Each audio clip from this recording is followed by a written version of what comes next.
who is most domestically violent towards women? Surprisingly, it's actually women. It's not. Yeah, no, actually, no. So check this out. Myron Gaines totally crushes these feminists' worldview live in front of students as Myron Gaines states the obvious facts about women that these liberals do not want to hear in these debates because it's mean and hurts their feelings. Good thing Myron doesn't care. Let's get in. So, Myron, you said we should remove women's right to vote because they're not part of the draft. Yeah. So, if we hypothetically either abolish the draft or made women subject to it, would you change your stance? No, because women are physically inferior to men and shouldn't be in war anyway. Well, okay, but would you not agree that some women are physically Oh, superior to some men? one of the ladies back there said period? See? When it benefits them, they agree. They don't want to go to war. Somebody said period. They agree with me. All right, go ahead. But would you not argue that some women are physically superior to some men? Some women are physically strong and some men are physically weak? Sure, but these are exceptions to the rule, right? Well, so the why average, should they be excluded if they like- can meet the criteria? Well, here's the thing. Now, this is what I'm a firm believer in. I think there needs to be one standard. If women could pass it, then sure. But I think in general, most women won't be able to pass it. And the other thing, too, is that keep in mind, guys, like when I say men are physically superior to women, I truly mean that. Like an average 15-year-old boy can beat up like 90% of 20-year-old women. Like that is how physically inferior women are. They literally are, everything about them is just inferior physically. Bone structure, muscle density, lung capacity, everything, right? High school boys like will play sports against like, collegiate and or professional women and smoke them. This isn't for me to be like, oh yeah, I hate women or whatever, but it's just the truth. It's the biological truth. So I don't think putting women in war is a good idea. And then the other thing too, and we could talk about this, the reality is when women are captured as prisoners of war, it's going to be a lot worse for them than for a man.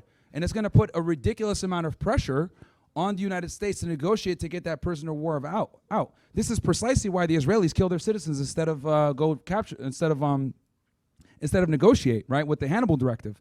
So what ends up happening a lot of the times, if you get a female prisoner, the enemy knows that they could go ahead and negotiate for far more, and they have more leverage from a diplomatic sense, and creates a geopolitical nightmare for the country that is trying to get them back. This is exactly why Israel has the Hannibal Directive, where if Arab militia fighters are kidnapping people, they'd rather kill those people being kidnapped than allow them to get back into Gaza or to the West Bank or whatever, because it puts them in a very bad situation on their back foot geopolitically. So, I don't think, for the purposes of prisoner of war, also men have a natural instinct to protect women. This is why women couldn't join infantry for so long, because when they're in infantry, the men are going to compromise the unit or do stupid things to go ahead and compensate for that woman's lack of strength or capabilities or whatever it is.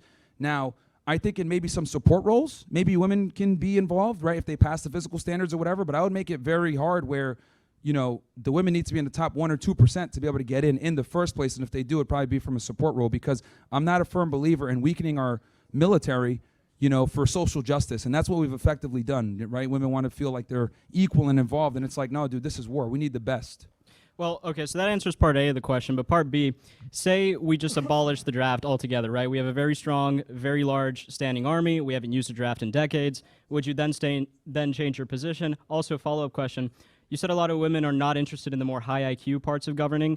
Do you think that women are less intelligent than men? No, we just have different interests. Women are just tend to be more interested in people. Men tend to be more interested in things.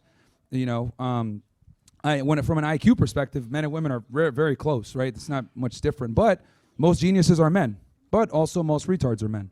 So, we dominate both the good and bad side of the spectrum, but we tend to be in an average with women at the same level. But no, I think even if we abolish the draft, I wouldn't want women in the military, man. I just don't think it's a good idea. I think if they are in there, it's one standard and they'd be in support roles. I don't think they should be in active combat. Sure, but I think the issue, and I don't want to take too much time. I know there's people waiting. Sure. I think the issue is you're supporting disenfranchising women of their right to have a say in government, which is going to make decisions upon what they can or cannot do based entirely on their eligibility for the draft. And I think that's more than a little bit extreme. Well, that might be your opinion, but I don't think so. I think if you have skin in the game, then you should have a say. That's how it should go. You can call Myron Gaines whatever names that you want, but he is exactly right on this point. Women are inferior physically, they do not hold up the same way, and they do not belong in the military. They just don't. You are weakening your military by feeding it with a whole bunch of women. You can't have the NBA and the WNBA. You can't have Title IX. You can't have men's leagues and women's leagues that differentiate between the genders and then pretend like that doesn't matter when they enter the military. You can't have it both ways. Like, these wokies are just pretending like it actually doesn't. That's all that they're doing. They're just pretending at the expense of soldiers' lives, of their safety, of their country, all to feed into a delusion. Women, hey, that's fine if they can be on a support role, whatever. They can help. That's fine. But they have to be able to pass the test. And for years, they've been making it weaker and weaker to get into the military because they don't have the people that can do it. And they're trying to appeal to more women. This is weakening our own force to our own detriment. You cannot do this. And any nation that is going to end up doing this is therefore, by definition, going to be weaker than their opponent if they stuff it full of men. This is why women don't belong in war. There's no place. But let me know in the comments if you think women should be allowed in the military, and if to what degree. Hit that like button, it helps the algorithm. Let's get back in. Who is most domestically violent towards women? Surprisingly, it's actually women. It's not. Yeah, no, actually, no. So check this out. The highest domestic violence actually occurs a lot of the times between same-sex individuals who are women. And then the other thing also that's interesting is, because they did a whole meta-analysis on this, what they found was when there's violence only going one way, where one partner is beating on the other, it's typically women to men. They're beating on the man. But when it's, but the majority obviously of like domestic violence is they beat on each other. So it's two-way. But when it's only one party attacking another, it's the woman to the man most of the time. So, I think that's a misconception that a lot of people have where, people think that, oh, men are just beating up on women or whatever. It happens, but I don't think it's as prevalent as people try to say. And, this is like feminist propaganda to push certain things out and get certain legislation going or whatever. But the reality is that it's really the women that tend to be more violent with that stuff because women don't have a proper concept of violence. I'll explain this, right? So, see, the thing with men, right, is when men deal with each other, there's already inherent respect to a degree because we understand that we're capable of killing each other, right? Because we have the physicality to do so. Women don't understand this that much, right? This is why, like earlier, I'll give you an example. When I was out doing the thing, the people that were heckling me the most were women, right? And the reason why they did that is because women don't understand the concept of violence and consequences, repercussions for talking shit, because women don't get punched in the face by men, luckily, right? But men do. So if you say the wrong thing to a guy, you know that there might be a physical confrontation that can end your life. Women don't understand this concept for a multitude of different reasons because, obviously we live in a civilized world. Men don't really attack women like that, which is good. Women, when they do fight with each other, they're weak, so who cares? So in general, women don't have a proper concept of violence. So this is why they tend to be more violent because they don't understand the consequences and ramifications of it. But who commits more violent crimes? Men do in general, for sure. Yeah, and it's against women a lot of the time. Well, it's actually mostly against us. Oh, it is against other men It's because against men are us. like a majority. Yeah. It's men, yeah. Yeah, but men also create the world that you live in. Like, there's going to be pluses and negatives, right? So I get what you're saying. Like, yeah, men commit violent crime. They do, but when they do, it's typically against other men. And, there's going to be really good with really bad, right? Everything was pretty much invented by men. I actually did a double check. Why women didn't invent Wi-Fi, man? I went ahead and looked that up, and I was like, what the hell? Like, they did not invent Wi-Fi. So, proves my point. Women don't invent shit. But, yeah. Okay. I just think that's, like, kind of crazy to bring up during, like, domestic abuse, like, awareness month and, like, sexual violence awareness month. The truth is the truth. Okay. Regardless of the month.